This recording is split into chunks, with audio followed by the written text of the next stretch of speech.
Good morning children.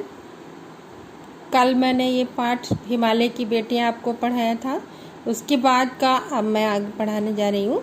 ध्यान से सुने। और इसमें हिमालय और उससे निकलने वाली नदियों के बारे में बताया गया है। जिन्होंने मैदानों में ही इन नदियों को देखा होगा, उनके ख्याल में शायद ही यह बात आ सके कि बूढ़े हिमालय की गोद में बच्चियां बनकर ये कैसे खेला करती हैं। लेखक कह रहा है कि जिन्होंने मैदानों में ही इन नदियों को देखा है, यानी जिन्होंने पहाड़ों से निकलते हुए नहीं देखा, उनके दिमाग में शायद ये बात शायद ही आए कि ये बूढ़े हिमालय की गोद में ये बच्चियां बनकर के कैसे खेला करती हैं, कैसे खिलखिलाती हैं, कैसे शोर मचाती हैं। माँ बाप की गोद में नंग धड़ंग होकर खेलने वाली इन बालिकाओं का रूप पहाड़ी आदमियों के लिए आकर्षक भले न हो, लेकिन मुझे तो ऐसा लुभावना प्रतीत हुआ वो रूप कि हिमालय को ससुर और समुद्र को उसका दामाद कहने में कुछ भी झिझक नहीं होती है। अब बच्चों कहते हैं ना, जिसको जो चीज़ आसानी से मिल जाती है उसको उसकी कीमत पता नहीं चलती।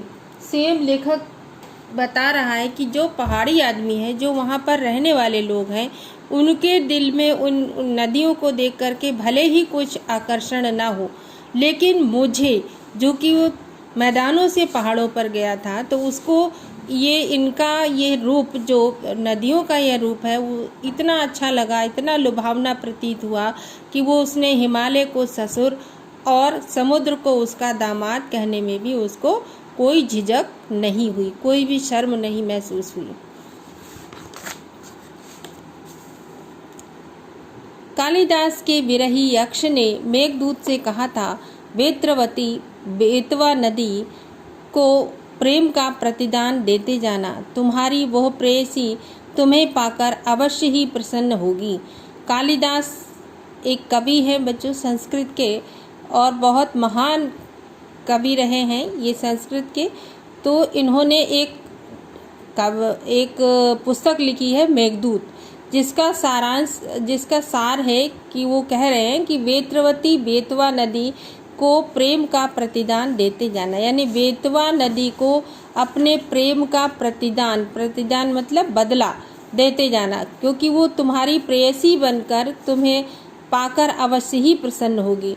क्योंकि वो जो है प्रेयसी माने होता है प्रेमिका, वो तुम्हारी प्रेमिका बनकर अवश्य ही प्रसन्न होगी। यानी इसमें क्या है कि नदियों को मानवीकरण, मनुष्य के रूप में देखा गया है, तो तभी लेखक ने उसको प्रेमिका बता दिया है, वेत्रवती नदी यानी बेतवा नदी को। यह बात इन चंचल नदियों को देखकर मुझे अचानक याद आ गई।